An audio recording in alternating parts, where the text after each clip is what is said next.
management of AML over the last 7 or 8 years has significantly changed, and venetoclax was a revolutionary drug, both in the older population, but also in addition to the intensive chemotherapy, perhaps in the younger population. And also we've had a lot of other new approvals that have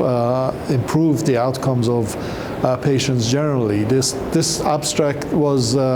to show that even despite these advancements,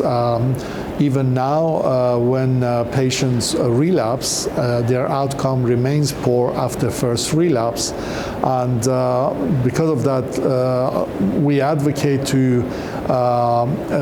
use the best agents in the frontline setting in order to try to reduce the number of relapses, because first relapse in AML continues to be a difficult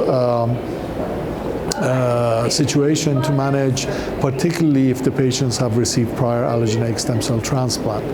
Another way that we can actually try to reduce the risk of relapse is by using maintenance strategies, and I think these are going to become more and more important as we have more effective and well-tolerated and oral agents available.